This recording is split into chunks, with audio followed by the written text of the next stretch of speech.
here's Bill Collage.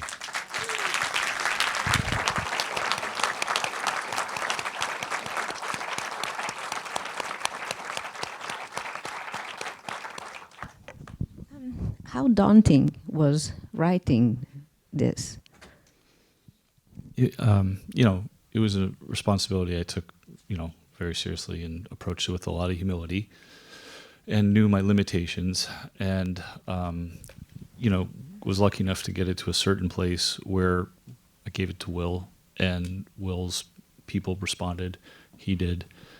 And then he gave it to Antoine. And then from there, I was given a lot of help and support to take it the rest of the way, which became a lot less daunting because I was with some of the best in the business. But it was hard.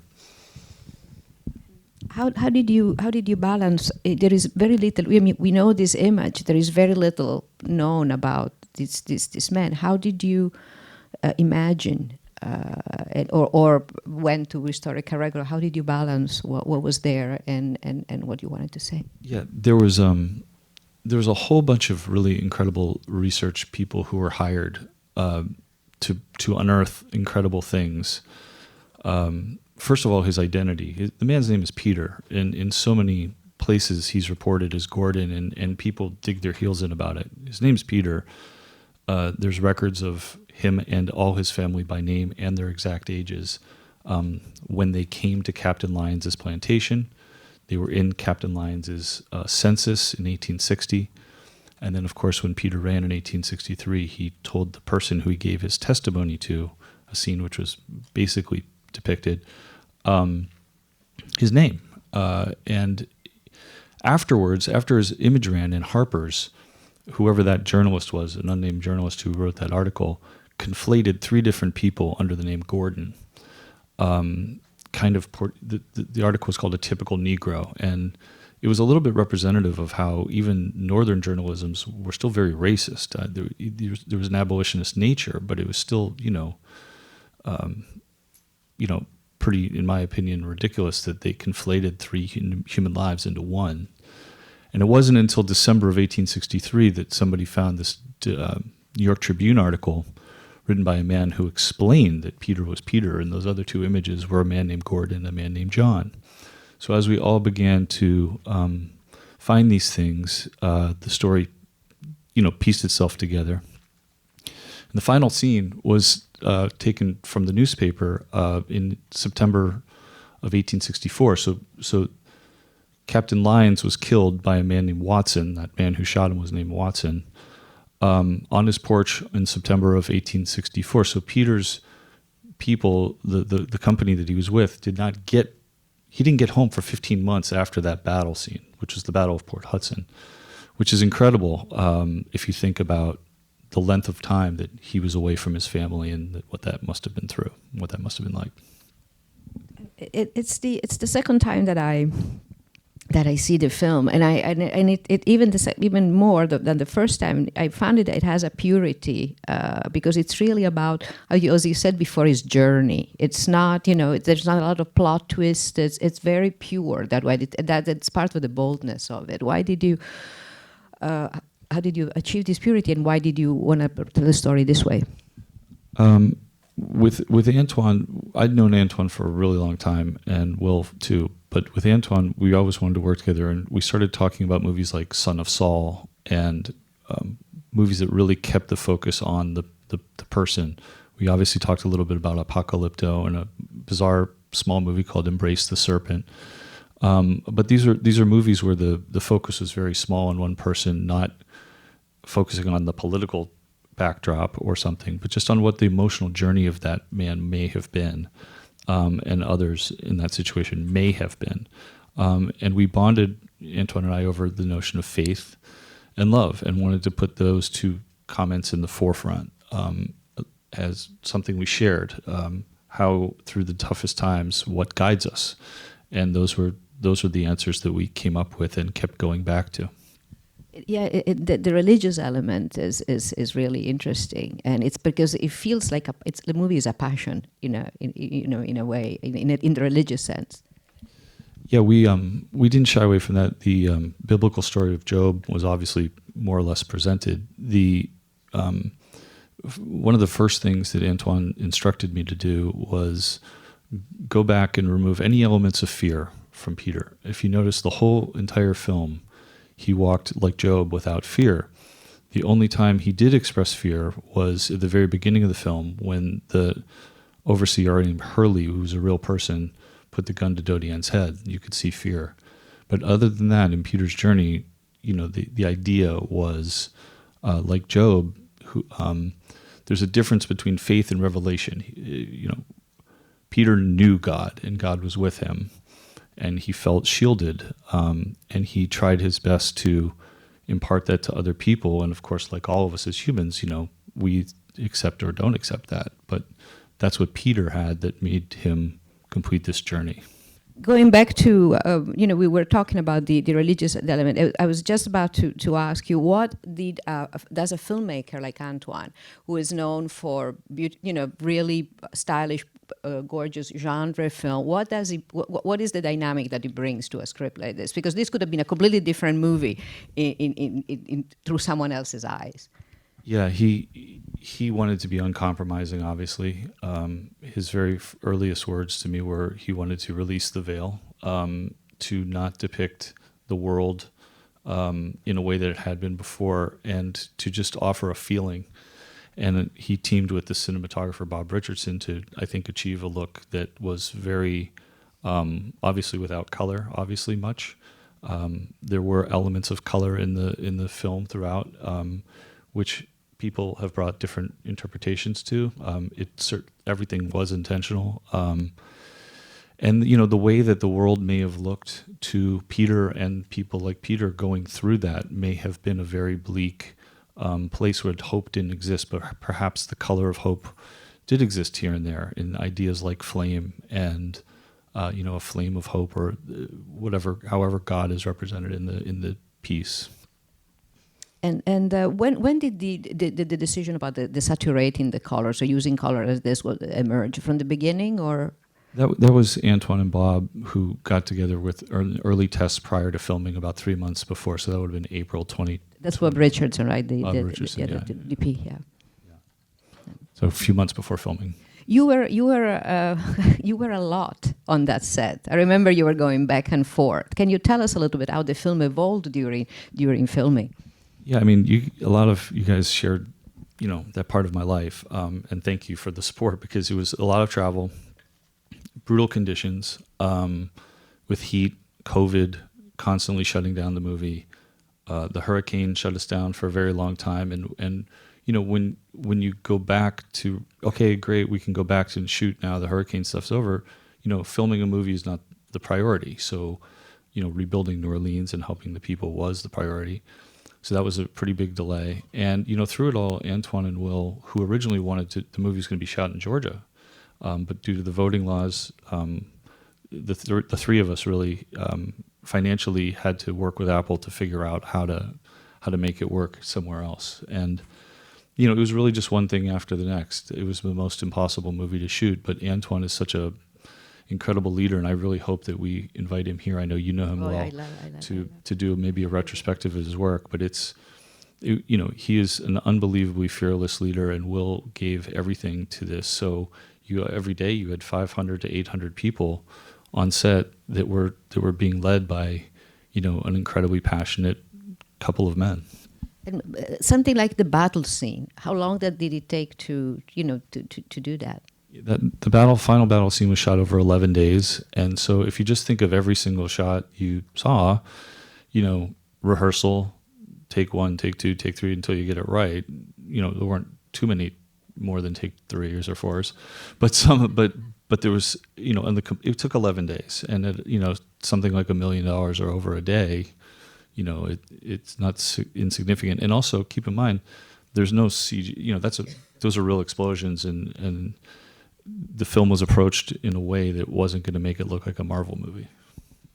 You raise your Not to disparage Marvel movies. There's a and question. there went his career. End of it. Just kidding.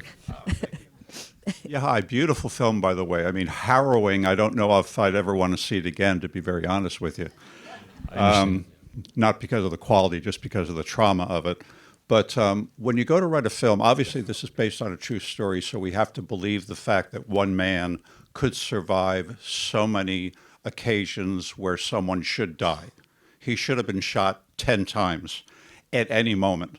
But it's a true story, so therefore we understand that, including the battle scene where obviously 90% of all those soldiers were injured or maimed or killed. So first of all, how do you maintain the tension in a film where we know that the character's going to survive anything that comes his way? And second of all, we are all worried about the parallels to Glory.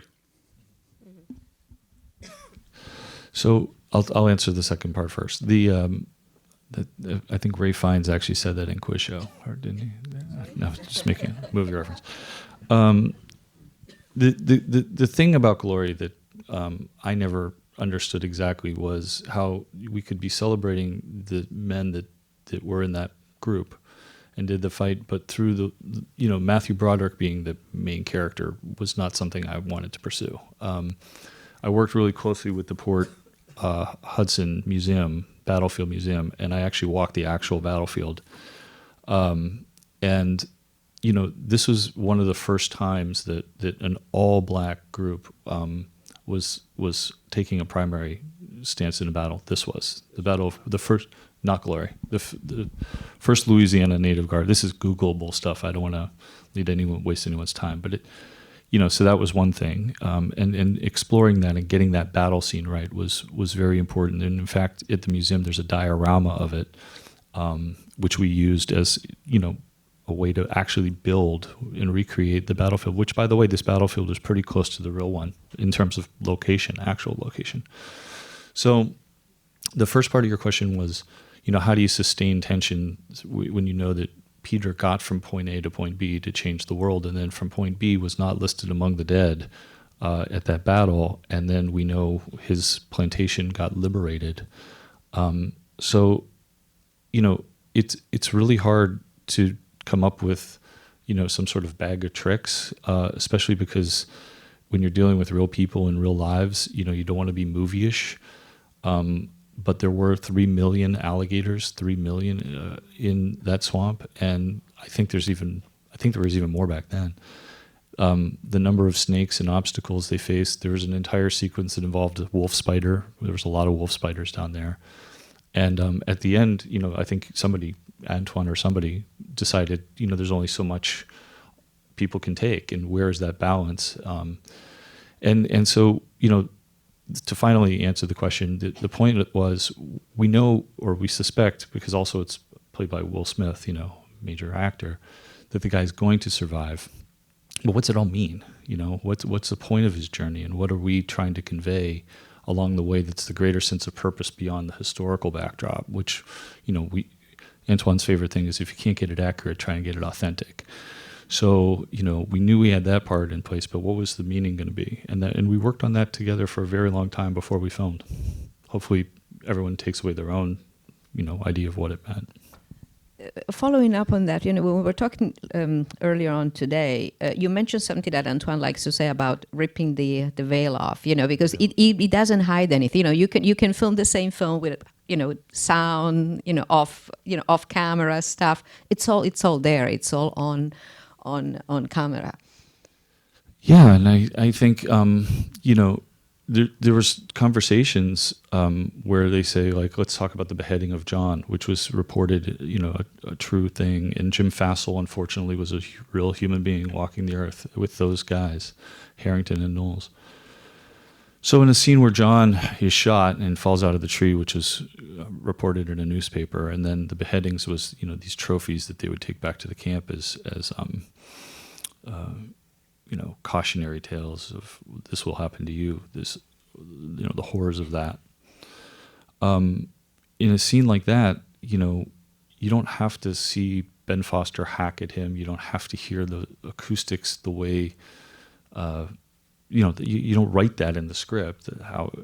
But Antoine is a very forceful director, and he had a very strong vision of what he wanted to convey. And Apple was 100% supportive in his art, and Will, of course, was there to back up Antoine's choices. So that's how the film came to look and feel this way, which I understand is not going to be for everybody. And there's obviously a variety of responses to something like this. Here. Hold on, and then from the mic. Thank you. Did you have any personal experience that brought you to want to do a movie like this, like childhood or something? No. You're a white guy that's doing Yeah, no. I mean, I was going to go there. It's actually quite the opposite. I mean, I've lived a white privileged life. It's very, very far from this. Student of history. My mom was a history teacher, and when I first saw The Image of Peter, it was as a child. I guess we all saw it. We've probably all seen it forever, And I knew who this person was as a symbol and what the symbol was, but who was he as a man? And that idea to begin to understand who he was as a man and track his journey. And the real linchpin, for me anyway, was on Wikipedia. His name is still Gordon. And there seems to be a lot of willingness to just keep propagating this misunderstanding that this one writer came up with in 1863 and conflated three people's lives into one. And there's just something about that on a level. I mean, I see David in the audience, and working to identify who people were in history and what role they may have played in our formation. I mean, these are Americans that built our country, and this is why we all have so much that we all have. And so that was just from a historical kind of place.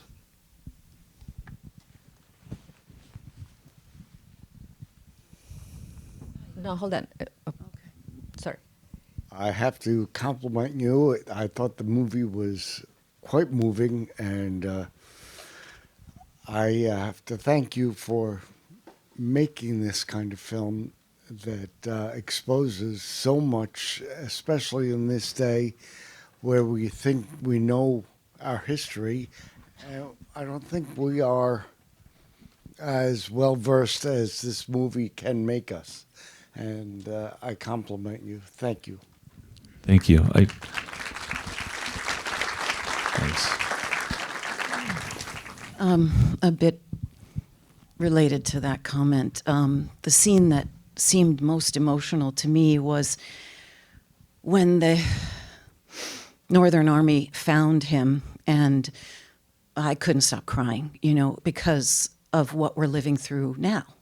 And I just feel that, yes, everything you portrayed here, I mean, this whole audience, most of us are white, and I'm Jewish, so I've seen films where, bodies in it's just very emotional and very difficult to watch, but the comparison of how these people might have been freed, but still are living under this pressure. That was a huge part of my journey with the reality of what happened is, much like as a kid, I remember hearing about General George Custer, and I never understood, that battle, the famous battle that he was in. Why are we celebrating this guy? What's going on here? And then he loses the battle. What's going on here? And then at some point you grow up and you realize, oh, Custer was the bad guy. and this idea that Abraham Lincoln magically waved a wand, and no, it was a political move. It was only in the rebellious states. There was northern slavery going on. And certainly when Peter and his people like Peter got to the Union lines, they weren't taken to their families. They weren't truly free. They were given, and we have these documents. He kind of has it in the movie. He kind of gives them this unbelievably long piece of paper and expects the man to read the terms of his new life, or he could join the army. Yeah, and they went into the most impossible battle ever. And the general who is depicted here is a real person and was drinking and was willing to send those guys in first to see what they could do. And just so you guys all know, like Andre Caillou is a really famous person, played by Mustafa Shakir. And he did go around calling himself the blackest man in New Orleans and was very celebrated. He has a massive grave in New Orleans. And bringing the 1st Louisiana Native Guard and 3rd Louisiana Native Guard to light on screen with the help of so many experts and what that looked like as this movie's been playing in various places has been very meaningful to groups of people that are very far from Sag Harbor. Our reality is very different, but a lot of people, this is their history. And on top of that, I just looked at it as this is American history. So, to your point about, it's still going on today, and it's going on today. Hate is going on in anti-Semitism. It's going on against Asian people in our own community that I've heard about. Obviously, the whole world of people that choose different lifestyles, no matter what those are. There seems to be white people that just can't deal with that. And, that's the emotional core of what brought me to want to do something that, was pretty heavy about that. Sorry, I'm getting... Thank you. I was wondering if the actors were struggling. Like they're filming these terrible scenes. They're in some cases being horrible human beings, and then at the end of the day, what did they go to the commissary? I mean, in other words, how did they really cope?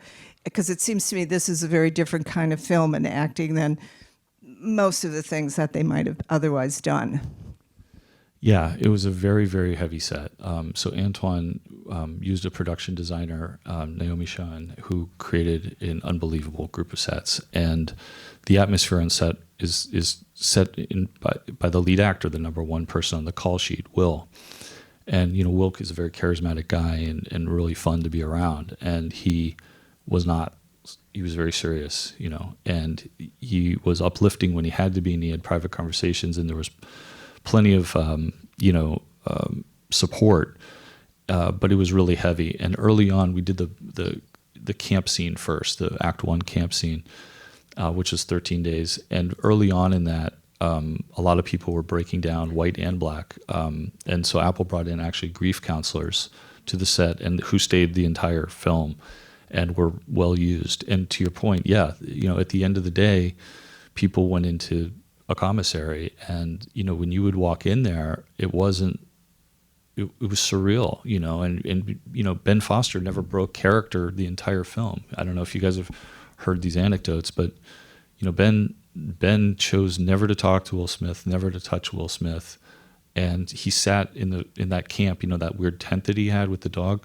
He actually didn't go to his trailer. He sat in the tent, and when you have Ben's like a brilliant actor, and everybody was intimidated by him anyway. But then when he starts doing that, the tone just gets really monstrous. And, and I'm a white guy that's sitting in the air conditioning with a couple other white and black, executives, so to speak.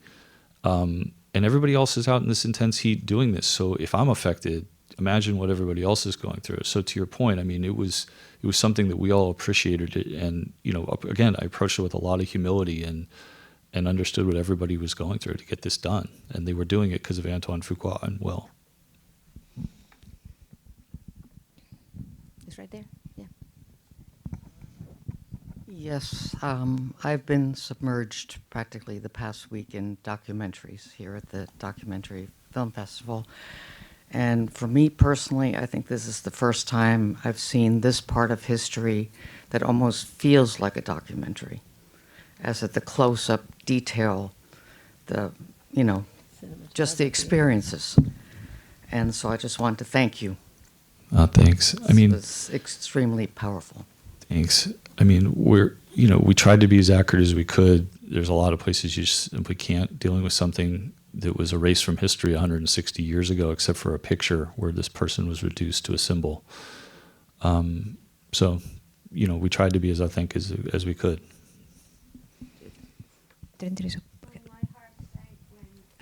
Wait for the microphone because we didn't. It's right here. When the general said, "You look disobedient," that like my heart sank because I had hope that somebody was for him and he. Yeah. But that line exposed the hypocrisy, how he really felt.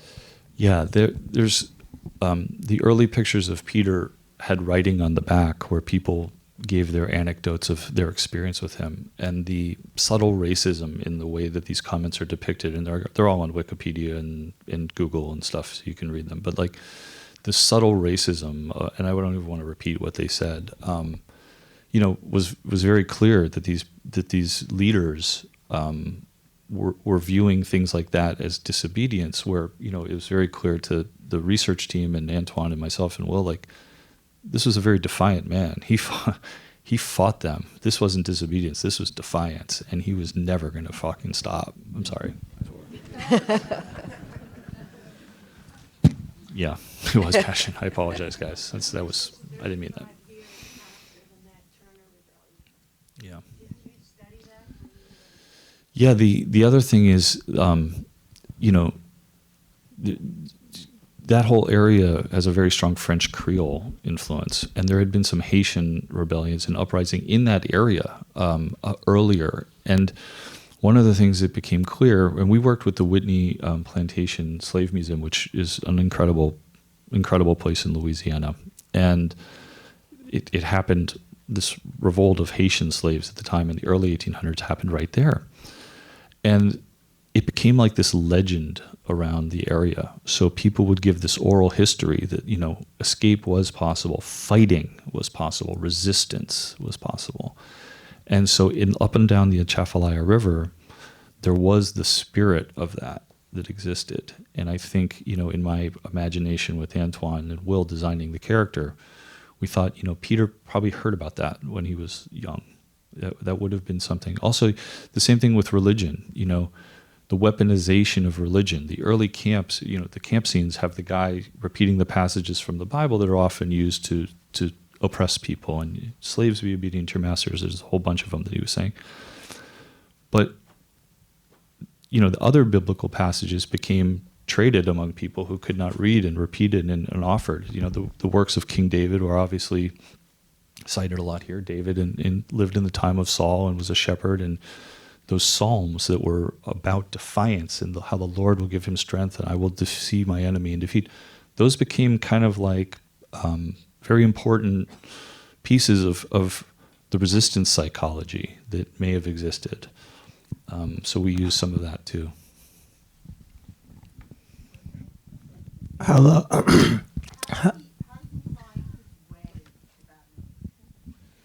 Yeah, so one of the interesting things that's kind of widely reported is, we know where Captain Lyons was and we know where Baton Rouge was, but based on Peter's testimony, he never crossed the Mississippi River. He never, and he named the rivers that he did cross, which were east of the Mississippi.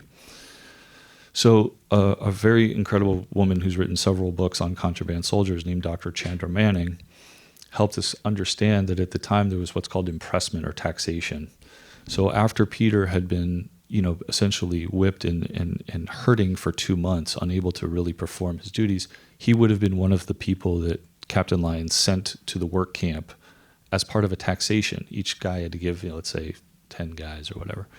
And so Peter went, and that's why he ran from Clinton, and it made sense geographically. He crossed certain rivers to get to where he got, which, by the way, he got to the wrong place. He came in a little bit north, which was that final scene with the battle, the water scene, yeah. So again, piecing it together based on names of rivers that still exist, piecing it together with where the railroad line was that you're looking for the smallest of clues to maybe get you a sense of direction. He also said in his testimony how many days it took him, which was helpful. Someone has the mic, yeah. Hello? Yeah, go ahead. I'm originally from Louisiana, Alexandria, Louisiana, and you did a wonderful job. I felt the trauma of being hunted throughout that film with the character Will Smith portrayed, and Ben Foster's character made me feel like the DNA of a school shooter or something like that, like just an evil person. Do you understand? I do. And when you made Ben Foster's character, when you wrote the God part And then like the meat part, like what was your mindset for that? But that was very like impactful, but very great film. Thank you.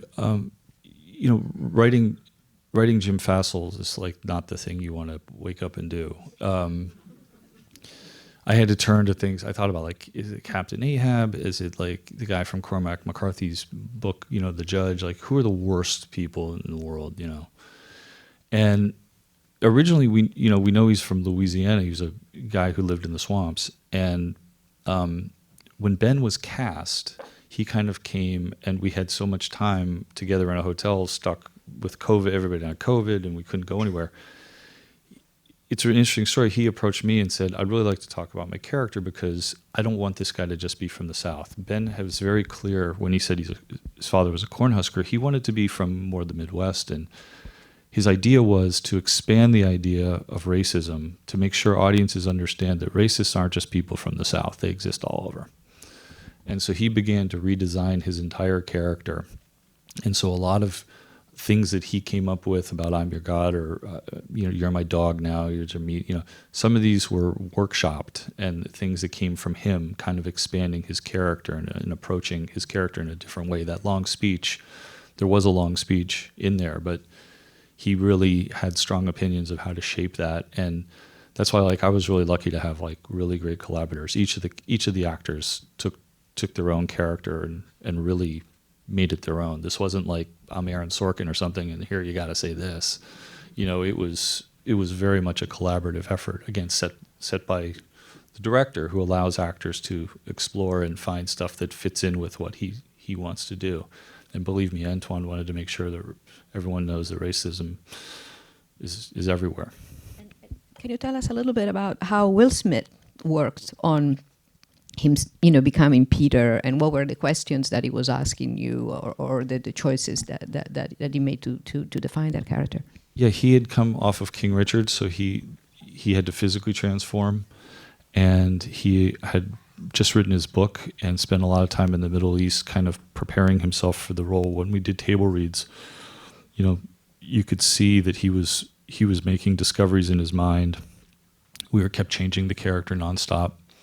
And he just wanted to go deeper and deeper. I mean, literally, guys, those scenes where he's walking through a swamp, we had snake wranglers that would fill up those Home Depot plastic buckets filled with snakes. And I mean, they would you'd see them walking by with a bunch of snakes, and you'd sit there watching Will, and then they'd go back, and 10 minutes later, they'd come back with another bucket. I mean, and Will tells the story much more charmingly than I do, but, there would be hang on a second, everyone wait. Oh yeah, get Will out of there. There's a gator. It was crazy. There's no way to put up a wall and he walks that way. It wasn't that kind of thing. And he also had was this incredible guy who doubles for him, who will go in first. And kind of while Bob Richardson's setting up the lighting and stuff, and you're well, there's no one saying hey, there's a gator to that guy, but he was an ex-Navy SEAL actually, and he was this really tough guy. So there was a process to get Will to do these things, but he was fearless. So as well, one question there. First of all, I just want to say I think the film is brilliant, and I really appreciate the fact that it seemed that it showed everything. I think not showing everything is what is happening a lot, even in schools in the South, where they're not really teaching about this in an authentic way. So to have a film that really represents it, I think, is critically important. How did you first come to this project? One of the producers on the movie has called and says, I have this information that Peter, the man in the photo, was actually named Peter. And it was a newspaper clipping from 1857 with the names of all his families, and then the census came. And so once those dominoes started to fall, and then that person was going to hire a bunch of researchers, because I was very I'm not sure if I'm you guys all know me, I'm filled with doubt, crossing the street. So it's like, you know, once I knew I would have like a lot of scaffolding, and I kept thinking honestly, like, why me? Why do I get this opportunity? And obviously I knew that this was, you know, you don't know about Will at that point, you don't know about Antoine, you know, but I just kept feeling that if I try as hard as I can, I'll never get it all the way to where it has to be. But if I could just get it close enough that other people could take it over, there was something here worth telling, because the truth kept revealing itself. And I was just really lucky that when Will and Antoine came on board, I mean, the first phone call, I've known Antoine for a long time, and he's an honest guy. We're both from Pittsburgh and, like, you know, same age, like, have people in common. I thought it was the "you're fired" phone call, you know, like, love the script. Got a great guy who's going to rewrite you. He's going to be very respectful to your work. You know, this is a call that happens in my life a lot. You've seen my other movies rewritten by a lot of other people. But that never happened. Antoine wanted me to always be around, and Will, you know, always be around. And so I just feel really blessed, you guys. And I knew that I brought a lot of nervousness and, you know, woe was me, morbid, I'm living in this heady world, stuff back to you all at the various bars that we all attend. And, you know, it takes a village, and sometimes, you know, you end up with something pretty good. At least I thought it was. And by the way, I know it's not for everybody, so I give everybody the space to not like it, and certainly if you go on Twitter, there's plenty of people that don't like it there, don't like me, I guess. They don't.